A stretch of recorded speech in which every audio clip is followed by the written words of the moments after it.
E eu creio na palavra de Deus, amados. Eu creio que Deus, Ele se prontifica a falar com os seus filhos, com os seus servos. Deus, Ele não deixa ninguém à deriva. Ele sempre tem uma palavra de direção, uma palavra que traga um norte, para a nossa vida.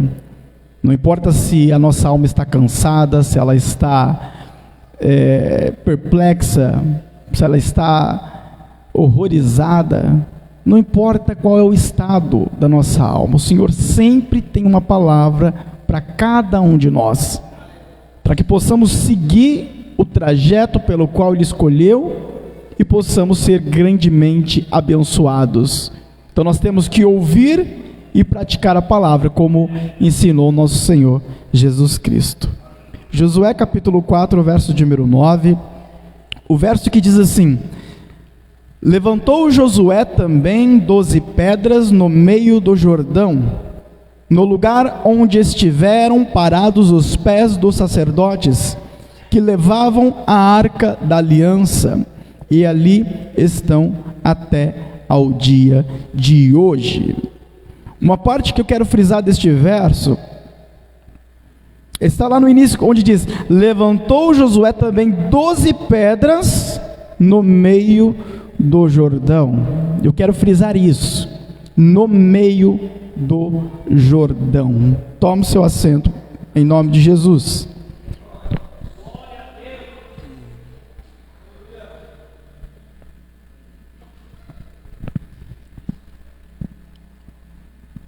Levantou Josué 12 pedras no meio do Jordão. Nessa noite eu queria falar sobre procrastinação. Mais precisamente, eu quero colocar como tema para essa mensagem: procrastinação espiritual. O que é procrastinação?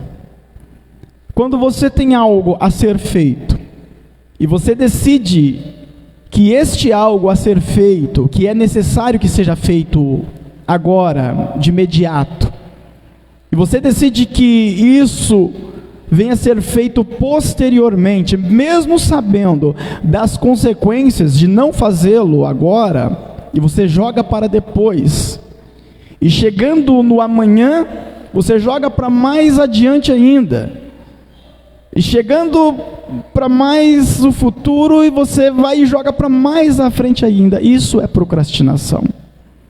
É sempre adiar aquilo que precisa ser feito no hoje, mesmo sabendo das consequências. A procrastinação, essa palavra procrastinação, ela não existe no texto sagrado. Até porque a palavra procrastinação, ela não é de origem grega, muito menos hebraico, nem aramaico. Ela vem do latim, a língua que os romanos falavam, que Paulo falava. Mas nenhum texto da Bíblia, nenhuma passagem foi escrita em latim. Nem mesmo Paulo, que conhecia o latim, escreveu alguma coisa em latim. Mas o fato de não ter esta palavra, procrastinação, na Bíblia, não significa que a Bíblia não trata do assunto, ou que ela não traga algum ensinamento. Até porque, eu já disse em outras ocasiões, e repito, como disse Billy Graham, a palavra de Deus, ela é mais atual do que o jornal de amanhã. Então ela fala de assuntos dos dias de hoje, mesmo que essas situações não existiam nos tempos antigos. Porém, a situação da procrastinação existia nos tempos bíblicos, e a Bíblia nos fala sobre isso. A palavra procrastinação, ela vem do latim procrastinatus, que é composta por duas palavras: pro, que seria após ou depois, e crastinatus, que significa do amanhã ou de amanhã. Então procrastinação é após ou à frente do amanhã. Como eu disse, é você pegar algo que precisa ser feito hoje e você joga à frente do amanhã, e assim sucessivamente. Um exemplo secular para isso, para nós compreendermos com mais clareza: imagina que você tenha na sua casa uma porta com uma fechadura problemática, uma fechadura com defeito. Você sabe da necessidade de que aquela fechadura venha, ela tem que ter uma manutenção. você sabe que há consequências dela não ter a sua manutenção agora. Você não tem a segurança que deveria ter, como também ela pode estar sofrendo desgastes e futuramente você vai ter que desembolsar um pouco mais de dinheiro, porque você vai precisar de uma mão de obra e de uma fechadura nova. Aí você decide que essa fechadura vai ser consertada a semana que vem. Só que aí chega a semana que vem, o dia, e você joga para outra semana. Você sabe das consequências. Aí chega na outra semana, você joga para outra semana ainda, e assim sucessivamente. Isso é procrastinação. Esse é um exemplo simples e básico do que é procrastinação. Mas a Bíblia fala da procrastinação, mesmo não usando a palavra procrastinação, fala. A Bíblia fala e menciona a Santíssima Trindade, porém a palavra Trindade não existe na Bíblia, em nenhum lugar. Mas isso não significa que a Trindade não exista, não é verdade? Um exemplo bíblico que eu posso encontrar sobre procrastinação está em Provérbios capítulo de número 6, verso de número 6 a 11, onde diz: vai ter com a formiga, ó preguiçoso, olha para os seus caminhos e sê sábio, pois ela não tendo chefe, nem guarda, nem dominador, prepara no verão o seu pão, na cega ajunta o seu mantimento. Ó preguiçoso, até quando ficarás deitado? Quando te levantarás do teu sono? Um pouco a dormir, um pouco a tosquenejar, um pouco a repousar de braços cruzados. Assim sobrevirá a tua pobreza como o meliante, e a tua necessidade como um homem armado. O sábio Salomão está falando aqui do quê? Não, irmão, ele está falando da preguiça. Mas a preguiça aqui é apenas um veículo. O ato em si é a procrastinação. Aqui o ensinado, ele pode estar dentro de uma ideia de que o problema e a dificuldade para ele não vai chegar agora. Então ele adia o seu trabalho. Por preguiça, sim, a preguiça é um veículo, mas o ato em si é a procrastinação. Existem vários veículos pelo qual a procrastinação acontece. Existem pessoas que procrastinam na sua vida por conta da preguiça, como aqui o sábio Salomão nos ensina. Mas existem pessoas que procrastinam, por exemplo, por conta do desconforto. Ele cria uma zona de conforto para si e fazer qualquer outra coisa que o tire dessa zona de conforto, para ele já não é legal. Então ele decide procrastinar para que ele não venha sofrer o desconforto. Ele criou uma zona de conforto, ele criou uma bolha para si. E qualquer coisa que o tira dali, para ele é desconfortante. Então ele decide não fazer. O ato em si é a procrastinação. O veículo aqui é o desconforto. Mas existem outros tipos de veículos pelo qual a procrastinação acontece. Certa feita, Salomão estava caminhando, e a Bíblia não diz se era a cavalo, se era de carruagem ou a pé. E Salomão, ele se depara com um campo, mas algo lhe chama a atenção. Ele vê que nesse campo tem uma vinha, e então ele olha para aquela vinha, ele olha para o campo, e ele tira um ensinamento dali. E para nossa sorte, para a glória de Deus, ele compartilha esse ensinamento. Está lá em Provérbios 24. Quando ele contempla aquela vinha, ele vê que aquela vinha tem urtigas, tem espinheiros. Então ele entende que o dono daquela vinha, ele pode vir a sofrer uma necessidade financeira. E da onde é que ele vai tirar o dinheiro para suprir? Da vinha não vai dar, porque ela não está em condições de render dinheiro a ele. Verso de número 32 de Provérbios 24. Ao contemplar aquilo, Salomão falando, eu fiquei pensando, olhei e tirei a seguinte lição: um pouco de sono, um breve cochilo, braços cruzados para descansar, e a sua pobreza virá como ladrão, a miséria atacará como homem armado. O que sábio Salomão lhe traz aqui em Provérbios 24, e você pode ler no contexto, que este homem estava agindo com falta de sabedoria. Outro veículo pelo qual ocorre a procrastinação em nossas vidas, falta de sabedoria. Alguns por preguiça, outros por desconforto e outros por causa da falta de sabedoria, mas o ato em si é o mesmo, é a procrastinação. Mas nessa noite eu não quero falar simplesmente de procrastinação, mas sim de procrastinação espiritual. E quando nós praticamos, quando ocorre a procrastinação espiritual em nossas vidas, quando nós deixamos de buscar ao Senhor, mesmo sabendo das consequências que nós sofreremos por conta de não buscá-lo, quando nós deixamos de orar a Deus, mesmo sabendo que há consequências se eu não orar a Ele, quando eu deixo de obedecer a Sua palavra, sabendo que há consequências por causa da desobediência, então nós vamos colocando tudo na frente, nós falamos, não, um dia eu vou começar uma vida de oração, não, um dia eu vou começar a buscar a Deus com mais fervor, e nós vamos jogando para frente.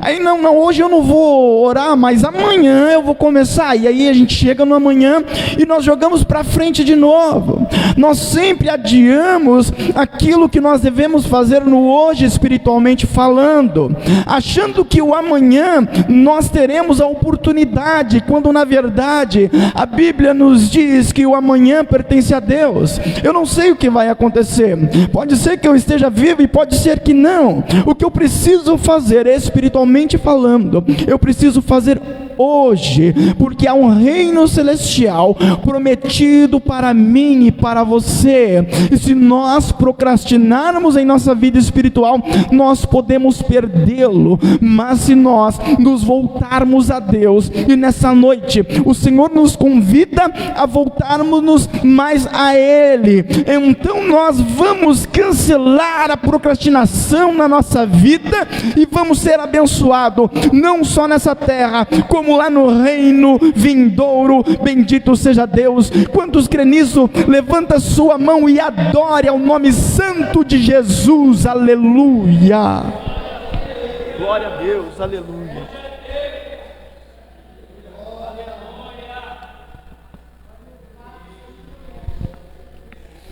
O salmista, no Salmo 105, verso de número 4, ele diz: buscai ao Senhor e a sua força, buscai a sua face continuamente.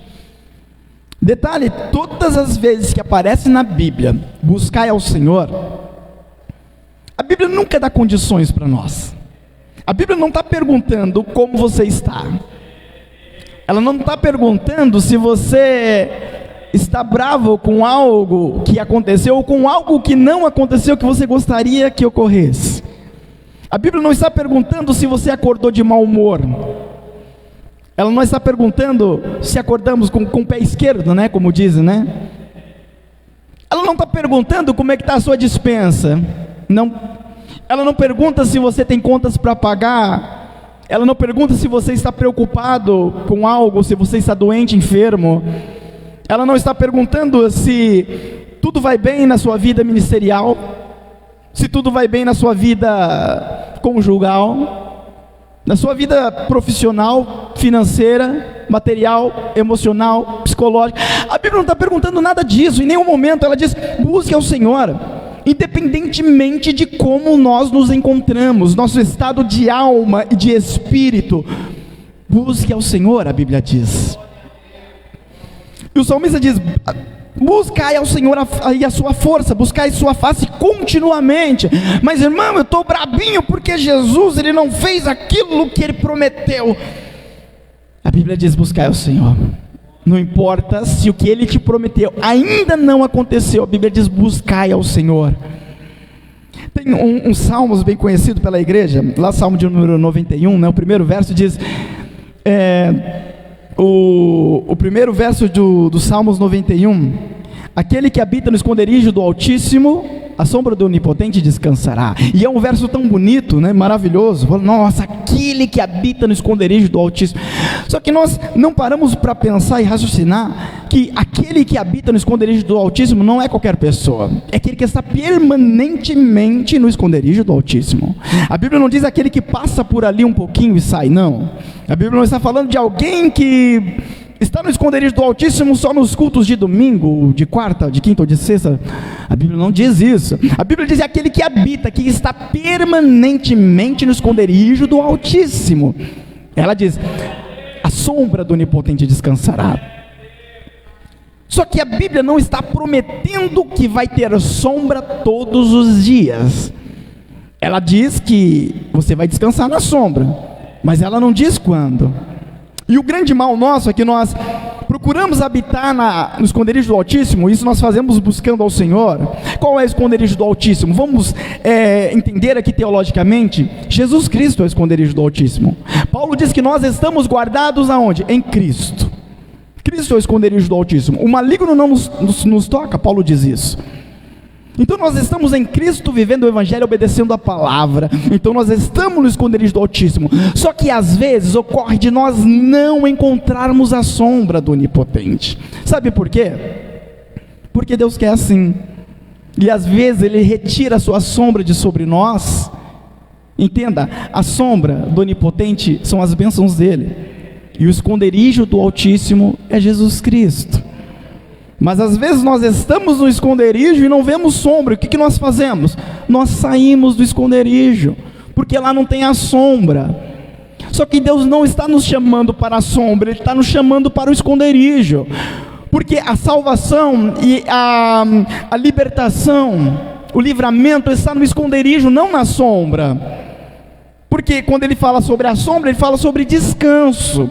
Ele diz: a sombra do Onipotente descansará. Quem tem que descansar? Quem está cansado. Óbvio. Eu já disse que em outra ocasião, o salmista do Salmo 91, ele tem um conhecimento de guerra. Então imagina os soldados em uma guerra, naquele ambiente de Israel ali, um ambiente árido, seco, desértico, com calor escaldante, 50, 60 graus. Imagina, se ele encontra uma sombra para ele, é uma maravilha. Ele pode descansar ali, no seu percurso de guerra, no seu trajeto, enfim. Mas às vezes, amados, no esconderijo não há sombra, porque Deus Ele quer assim. Quer um exemplo disso? Jó. Deus, certa feita, tirou a sombra de sobre Jó. Jó foi atacado por Satanás, perdeu tudo, você sabe, conhece a história. Só que Jó não saiu do esconderijo do Altíssimo, diferentemente de muitos de nós. Nós saímos do esconderijo porque não encontramos a sua sombra ali, e Deus tira a sua sombra para nos provar. Mas nós não queremos ser provados, queremos ser abençoados, então não vai acontecer. Mas quando nós nos permitimos viver e passar pela prova, acreditando e confiando que Deus está cuidando de tudo, então a sombra do Onipotente se manifesta no momento certo, e é aí que é a hora de você descansar. E eu quero profetizar nessa noite, com a autoridade que a Bíblia Sagrada me dá, que a sombra do Onipotente está a se manifestar sobre a sua vida, e você vai descansar dessa luta, desse problema, dessa dificuldade, e o nome do Senhor há de ser glorificado em nome de Jesus. Aleluia. Oh, Ramás, Orecarabalabás. Aleluias.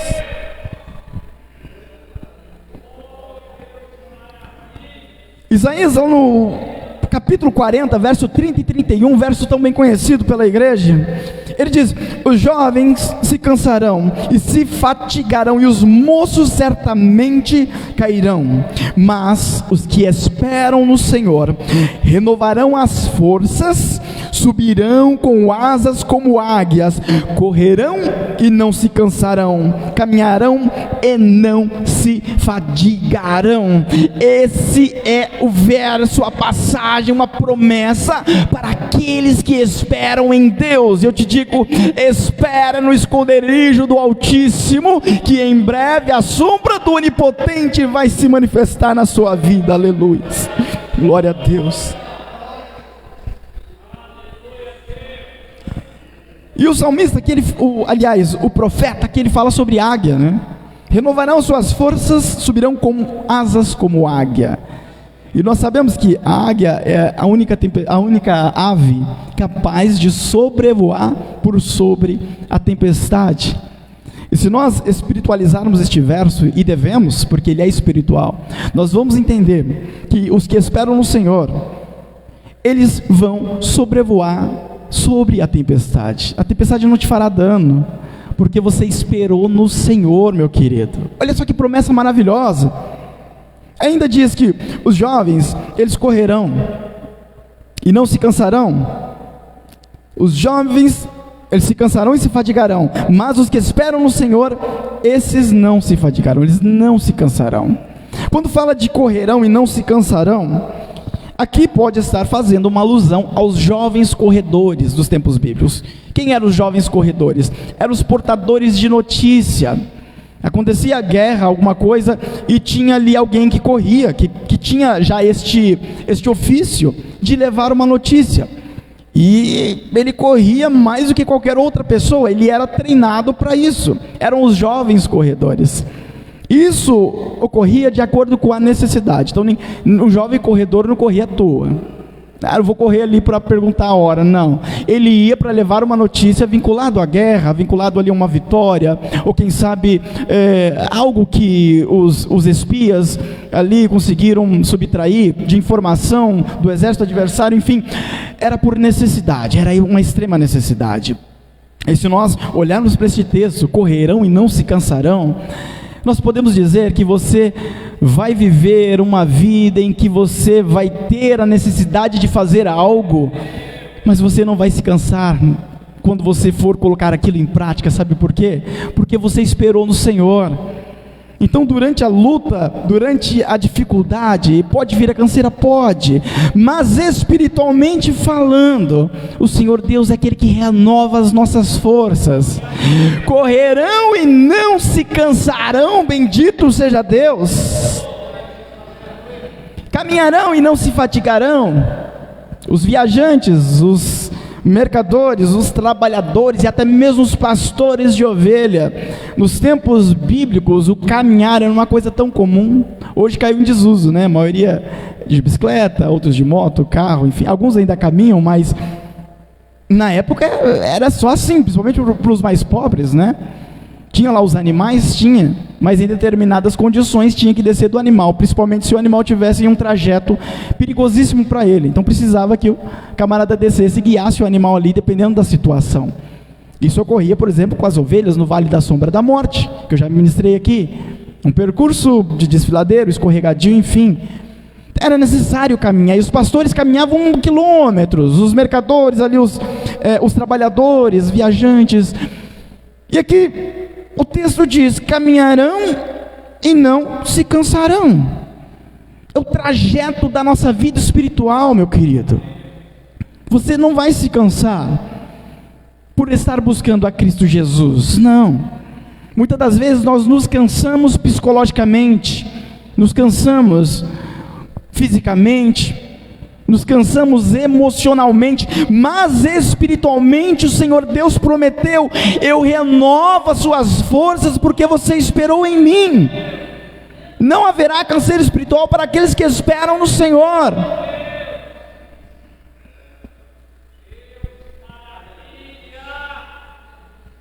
Ou seja, as suas forças, ela pode se esvair em algum momento, pode. Mas se você esperar em Deus, elas vão ser renovadas. Deus não vai permitir que você fique cansado pro resto da sua vida, não. Espera no Senhor, vai ser renovado. Tem momentos, amado, da nossa vida que nós não temos vontade de orar, não temos vontade de ler a Bíblia, não temos vontade de ir para a igreja, não temos vontade de buscar. Isso é natural, é comum, acontece com todo mundo. Porém, se eu esperar no Senhor, as minhas forças vão ser renovadas. Mas como que eu espero em Deus? De braços cruzados esperando acontecer? Não, é de joelho no chão. Se você não conseguir orar, dobra o seu joelho e fala: Jesus, me ajuda, me dê forças, porque eu não estou conseguindo orar. E o Senhor vai te encher, você vai se levantar dali forte espiritualmente. É você correndo e não se cansando, caminhando e não se fatigando. É Deus renovando as suas forças, aleluia.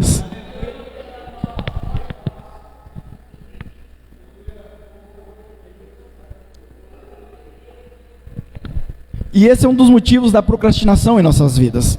O cansaço, um outro veículo. Eu não vou buscar a Deus porque eu estou cansado, irmão. Nossa, eu estou cansado, já orei, já busquei, já jejuei, já fiz campanha da porta aberta, campanha dos 7 mergulhos de Naamã, fiz tanta coisa.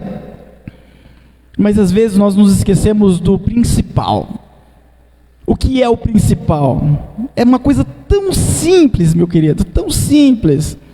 E Jesus ensinou isso para Marta, quando ela estava preocupada com as coisas, com os afazeres do lar, e ele disse: Maria escolheu o principal, é estar o quê? Aos pés do Senhor, ouvindo a sua voz, a sua palavra. Labachuricanarabalabás.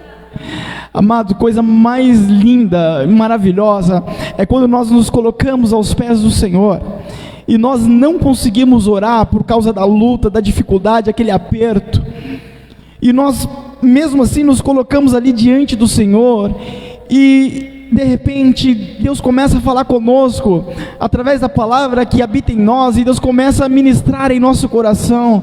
Isso já aconteceu comigo diversas vezes. Quantas vezes eu dobrei o meu joelho, não tinha o que falar, porque não conseguia, a dificuldade ali, o aperto interior, mas o Senhor começava a ministrar e a falar, e por tempos longos Deus falando, e quando a gente levanta dali, a gente levanta renovado, estruturado, firme, porque a palavra de Deus, ela nos fortalece.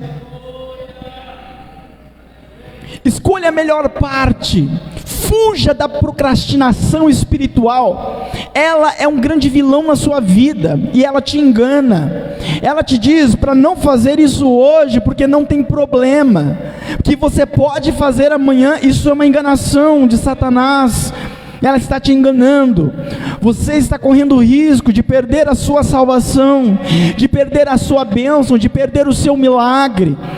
Seja firme, constante em oração. A Bíblia nos ensina: orai sem cessar. Jesus nos ensina na parábola que nós devemos ser constantes na nossa oração, no clamor, no pedido ao Senhor, porque Deus, Ele ouve as nossas orações, porque Ele é misericordioso e atende segundo a sua benevolência. Então creia no Senhor, confia em Cristo Jesus, espera no Senhor, busque a Deus e o Senhor fará milagres. Você crê nisso? Levante a sua mão e adore ao nome santo de Deus. Aleluia.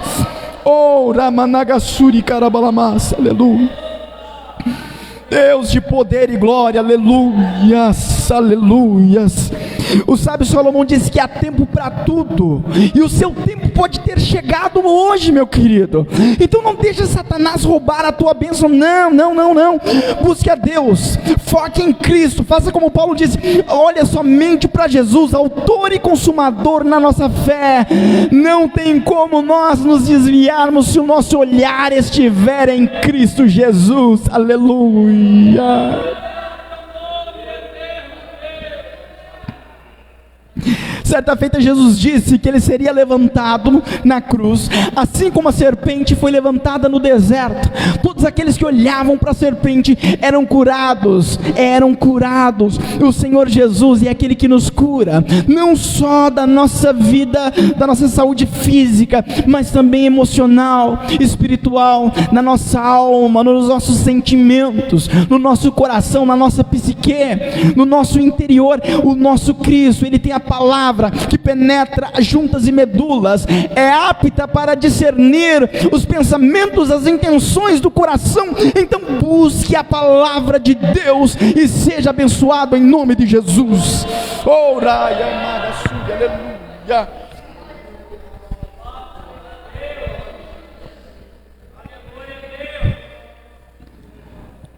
A procrastinação espiritual, ela não ocorreu com Josué. Josué foi enviado por Moisés, juntamente com mais 11 espias, a espiar a terra prometida. Conhecemos a história. 10 dos espias voltaram desfalecidos. Eles viram a maravilha da terra, mas o coração deles penderam para o lado negativo, para as coisas ruins. Os gigantes, e eles mesmos falaram, com suas próprias palavras, nós éramos como gafanhotos diante daqueles gigantes. É uma terra perigosa, uma terra que devora. Mas Josué e Caleb, eles tiveram uma visão diferente, olha só. Os 12, eles olharam as mesmas coisas, porém, por ângulos diferentes. Para você entender, para você começar a entender aquilo que eu estou querendo dizer, ou aquilo que Deus está a falar em nosso coração, os 12 olharam a mesma coisa, porém, por ângulos diferentes. Enquanto 10 olharam a terra prometida, só que pelo ângulo da dificuldade, os 2 espias aqui, Josué e Caleb, olharam a mesma terra prometida, só que pelo ângulo da bênção e do milagre. Isso ocorre nas nossas vidas. Nós olhamos para a situação da nossa vida, para os nossos problemas e dificuldades, para a tempestade que existe nela, que nós passamos muitas das vezes.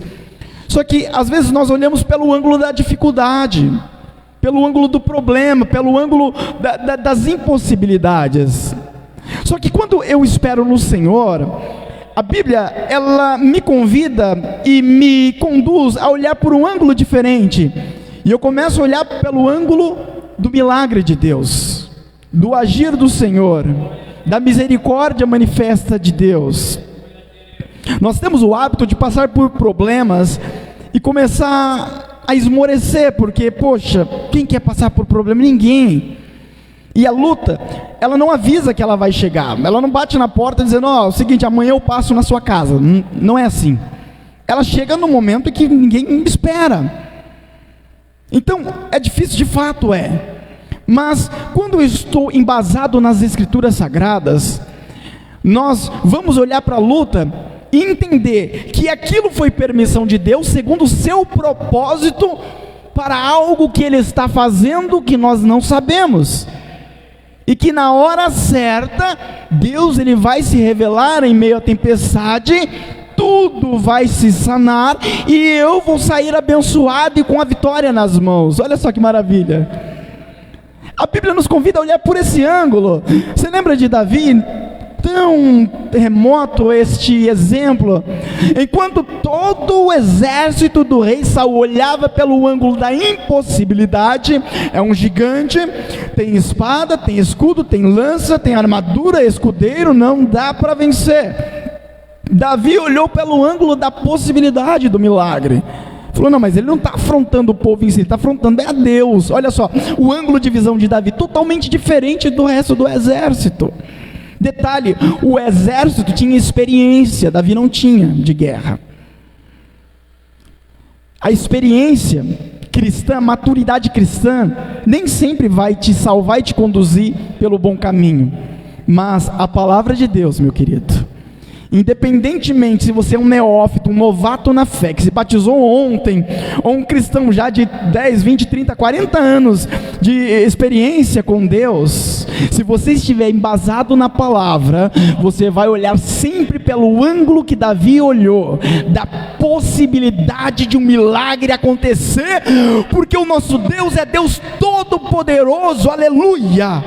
Oh, Ramassa, Ramanagaçu, aleluia. Verso de número 6 e 7 de Josué 14. Vamos ler também o 8 e o 9. Josué, filho de Nun, Caleb, filho de Jefoné, dos que espiaram terra, rasgaram as suas vestes. Por que eles fizeram isso? Verso 7. E falaram a toda a congregação dos filhos de Israel, dizendo: a terra pelo qual passamos a espiar é terra muito boa. Se o Senhor se agradar de nós, então nos porá nesta terra e nos dará terra que mana leite e mel. Olha só a visão deles. Verso 9. Então somente não sejais rebeldes contra o Senhor, e não temais o povo dessa terra, porquanto são eles nosso pão. Retirou-se deles o seu amparo, e o Senhor é conosco, não os temais. Olha só o ângulo de visão de Josué. Josué, ele não duvidou de Deus, ele não duvidou do caráter de Deus. A Bíblia nos diz que Deus é justo, que Deus é justiça. A Bíblia diz que Deus é misericordioso.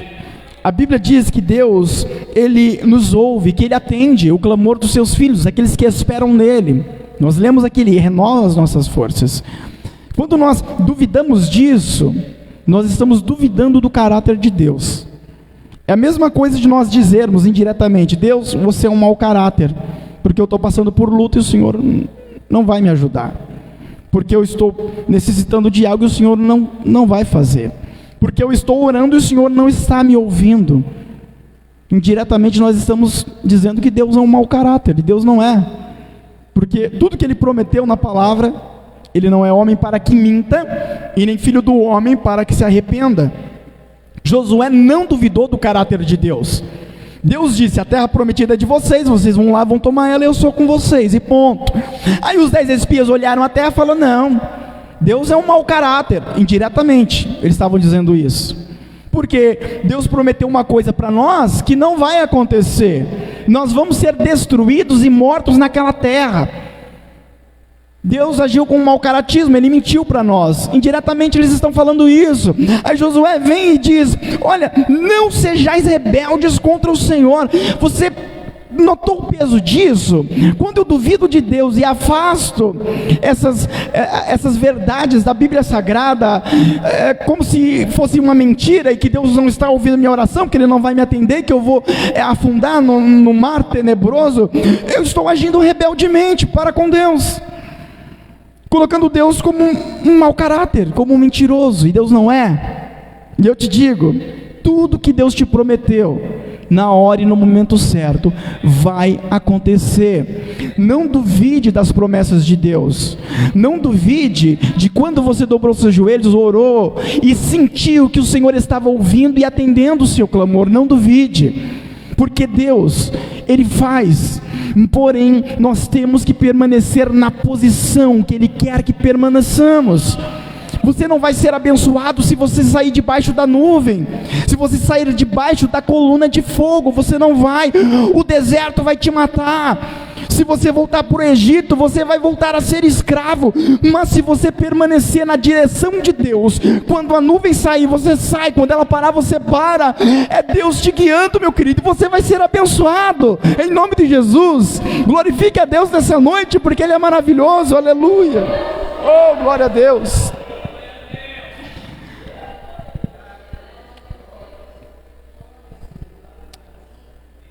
Não vamos permitir que a procrastinação espiritual faça parte da nossa vida. O que você precisa fazer hoje, faça hoje.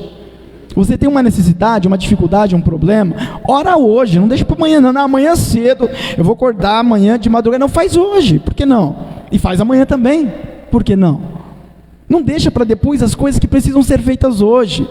Se você quer procrastinar na sua vida profissional, na sua vida de secular, enfim, aí é com você, mas não faça isso na sua vida espiritual, porque o reino dos céus, amado, é mais valioso que qualquer coisa que possa existir nessa terra. Jesus deixou isso bem claro, quando Ele disse do homem que juntou tudo em celeiro, e achou que ia viver bem, naquela noite ele ia morrer, tudo que ele juntou não serviria para mais nada. Enfim, faça hoje, busque ao Senhor hoje. E quando a Bíblia diz buscai ao Senhor, ela diz buscai enquanto se pode achar. Invoque o seu nome enquanto Ele está perto. Vai ter um dia que não vai ter mais Deus para encontrar. Por quê? Porque o Espírito Santo será retirado. Os salvos serão arrebatados. E todos que ficarão que nas garras do anticristo, de Satanás. Então não espere. Busque ao Senhor hoje. Uma coisa que eu sempre falo com Deus, particularmente, eu quero compartilhar com os irmãos. Eu sempre falo com Deus, falo: Deus, me ajuda para que eu te busque agora, enquanto tudo está bem. Porque se tiver que chegar a dificuldade, a tempestade, porque ela vai chegar, não tem como fugir, ela vai, algum dia ela vai. Quando chegar a dificuldade, a tempestade, eu vou estar fraco. Então, eu quero buscar o Senhor hoje, se fortalecer hoje, para que quando vir a luta, eu estou forte e firme para poder vencer ela. Eu não quero esperar chegar o problema para mim se voltar a Deus, porque tem pessoas que é assim, né? Só se volta a Deus quando a casa está caindo. Aí não, agora, oh, Jesus, Senhor, me ajuda, Pai. Você lembra do povo de Israel na época dos juízes? Era assim. O povo estava ali vivendo a vida à la vontade, buscando ídolos estranhos e fazendo cultos pagãos. E depois que vinha alguém, um exército inimigo, e subjugava o povo, eles escondiam os ídolos e ia lá buscar Deus. Falou: oh, Deus, tem misericórdia, ajuda. E Deus, na benevolência dele, na misericórdia, ajudava o povo. Levantava um juiz que cuidava ali da situação, o povo ali se voltava a Deus, mas morria o juiz, a Bíblia diz isso, o povo se voltava à idolatria de novo. Não espera chegar o problema para buscar Deus, busque agora, porque senão você vai estar fraco e você não vai conseguir vencer. Ou você pode até vencer, mas você vai sofrer mais, você vai sofrer muito mais. Josué, ele tinha um foco diferenciado de todos os demais. Josué, ele saiu do Egito como escravo, mas a mentalidade de Josué não era de escravo. Em nenhum momento na Bíblia ele decidiu voltar para o Egito. Em nenhum momento na Bíblia ele duvidou da promessa de Deus, porque a mente de Josué não era de escravo, era de livre. Porque ele não estava no Egito, ele estava a caminho da terra prometida. Diferente de muitos de nós, que saímos do Egito espiritualmente falando, saímos do mundo e aceitamos a Cristo, mas muitas das vezes a nossa mentalidade continua sendo de escravo. E qual é a mentalidade de escravo? Eu tenho que fazer aquilo que é me proposto a fazer. Eu tenho que agir de acordo com as questões que estão à minha volta. E eu deixo com que as questões subjacentes venham me influenciar. Isso é mentalidade de escravo. A mentalidade de livre é diferente. Não importa se a tempestade é agressiva, não importa se a dificuldade é machucativa, eu espero em Deus. Eu creio em Deus, porque eu estou livre do Egito. Ele não pode mais me escravizar, ele não pode mais ditar as regras sobre a minha vida. Não são as lutas que me diz o que eu devo ser, fazer e me comportar, mas é meu compromisso com Jesus Cristo. Então, durante a dificuldade, eu não murmuro contra Deus. O que eu faço? Eu busco ao Senhor, eu busco a Deus, eu clamo Todo-Poderoso, porque eu sei que Ele se levantará ao meu favor no momento certo. Bendito seja Deus. Você crê nisso? Quantos aqui crê que Deus vai se levantar ao seu favor? Adore e bendiga o nome santo de Deus nessa noite. Aleluia. O texto que nós lemos diz: levantou Josué também 12 pedras no meio do Jordão, no lugar onde estiveram parados os pés dos sacerdotes que levaram a arca da aliança, e ali estão até o dia de hoje.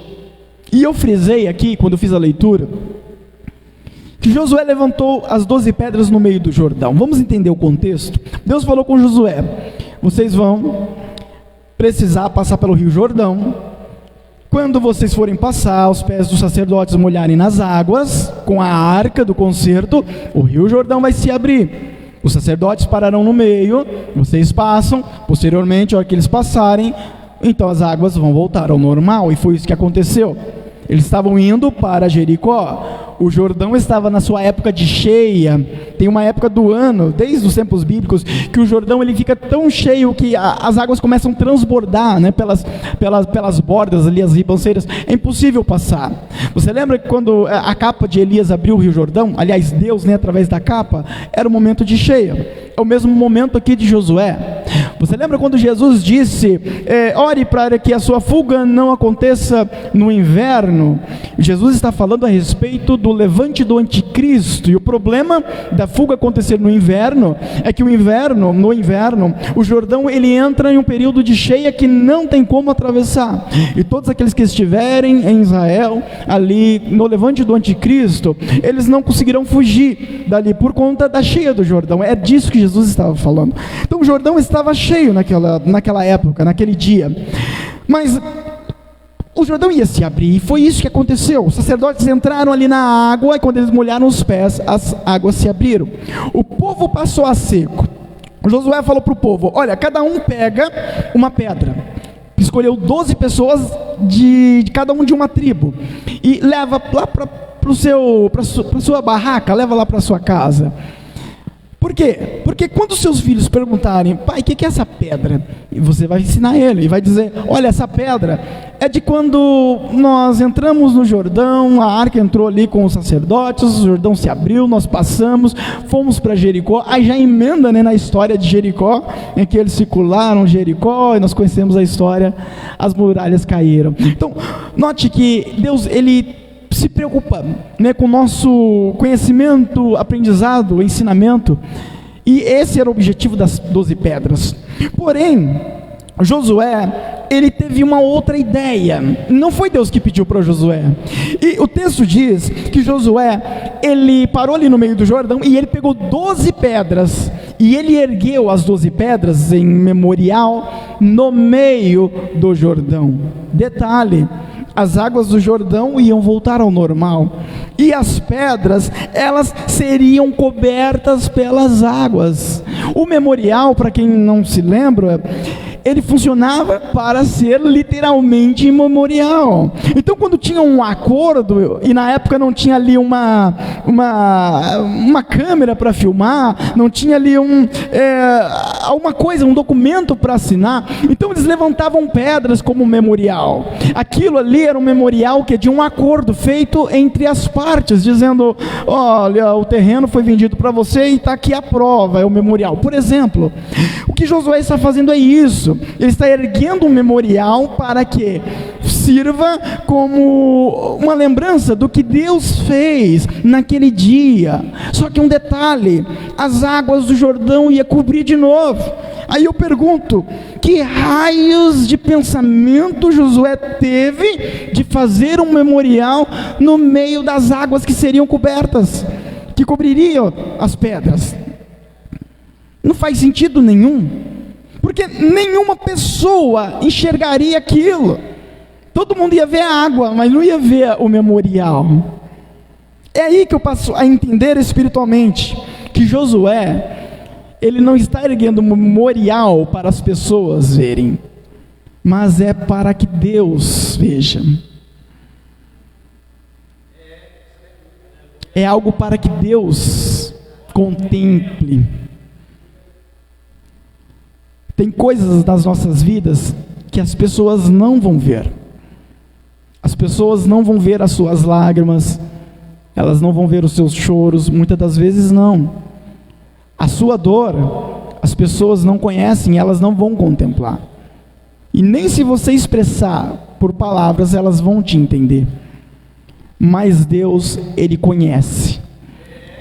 Não importa o tanto que as águas estejam turbulentas na sua vida, elas podem estar te encobrindo, mas se você clamar ao Senhor Deus, Ele vai ver o seu clamor em meio à tempestade. Aleluias. Os discípulos estavam num barco que estava sacolejando por conta das forças das águas. Era noite, escuridão total. Não tinha um farolete ali, uma lanterna para sinalizar, dizer estamos aqui, não. Mas Jesus sabia que tinha uma tempestade e que tinha pessoas precisando dele naquela tempestade. E Jesus vai caminhando por sobre as águas em direção àquele barco. Ninguém está vendo o barco, é noite e é tempestade, mas Jesus está vendo. Ele está vendo as tempestades da sua vida, Ele está contemplando as suas dores, as suas dificuldades. Deus está contemplando os seus sentimentos.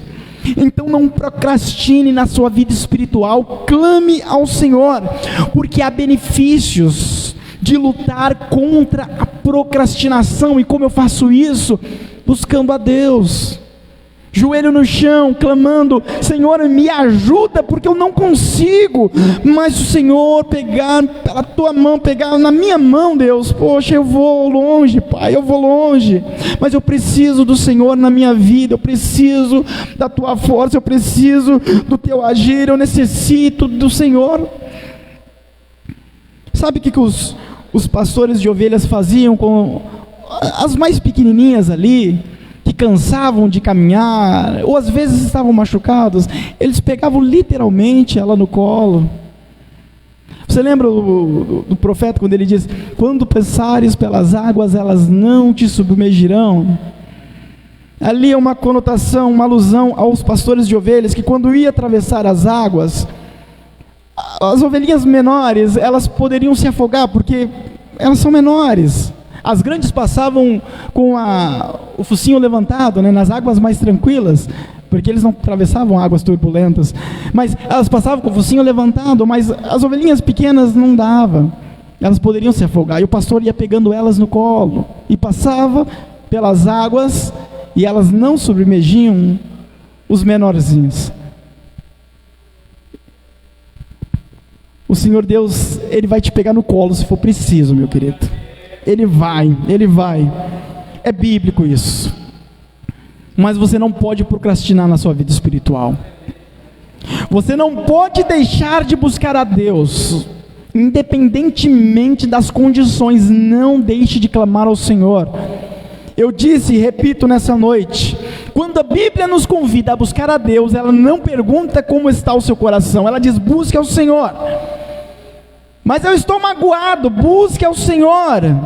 Mas eu estou contrito, busque ao Senhor. Eu estou enfermo, busque ao Senhor. Não importa o nível, o grau de dificuldade que você vive, busque ao Senhor. Mas eu sou pobre, busque ao Senhor do mesmo jeito. A Bíblia não te dá condições, ela diz: busque ao Senhor. E Deus, Ele vai te ajudar nessa caminhada, nesse trajeto espiritual. Você não vai ficar sozinho em nenhum momento. Você pode até se sentir sozinho, porém você não estará. O Senhor nosso Deus é aquele que toma-nos pela mão direita e nos diz: não temas, que eu te ajudo. Bendito seja Deus. Você crê nisso? Levanta a sua mão nessa noite. Quem crê nisso, levante a sua mão nessa noite. Adore e bendiga a Deus. Glorifica, bendiga esse Senhor que é maravilhoso, que morreu por nós na cruz do Calvário. Deus que deu seu Filho, seu único Filho, para que nós não venhamos perecer nessa terra no pecado, mas estejamos para sempre com Ele. Ele disse: eu virei e vos levarei para mim mesmo, para que onde eu estiver, vós estejais também. A trombeta está para soar, e nós que estivermos com o nosso nome escritos no livro da vida, vamos nos alimentar da árvore da vida lá no reino. Estaremos para sempre com o Senhor. Então não procrastine na sua vida espiritual. Busque a Deus e busque hoje. Ore a Deus e ore hoje. Leia a palavra, leia hoje. Glorifica e glorifica hoje. Glorifica já. Bendiga o nome santo de Deus nessa noite. Aleluias. Coloque-se de pé nessa noite em nome de Jesus. Aleluias.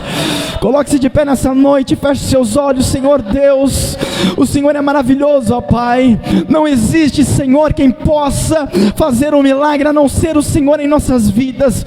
Deus, nos ajude para que não venhamos a nos procrastinar, ó Pai, espiritualmente, mas que venhamos buscar ao Senhor e viver, ó Pai, a Tua vontade segundo o Teu querer, ó Deus. Alimenta-nos, ó Pai, a cada dia com a Tua palavra e nos ajude para que possamos estar aos Teus pés, firmes, ó Pai, na intimidade, na comunhão, na obediência, Senhor, para que possamos estar com o Senhor, ó Deus, para sempre, eternamente. Abençoa a cada um aqui nessa noite, cada família, cada lar, dê do Teu livramento, derruba, Senhor, todo o mal, todo o espírito maligno e toda obra satânica seja desfeita contra a vida dos Teus filhos, e que nós sejamos firmes no Teu querer e na Tua vontade, para a honra e glória do Teu santo e adorado nome, Jesus. Amém. Quantos aqui nessa noite pode aplaudir ao Senhor Jesus? Aplauda a Deus, aplauda Jesus Cristo. Aleluia.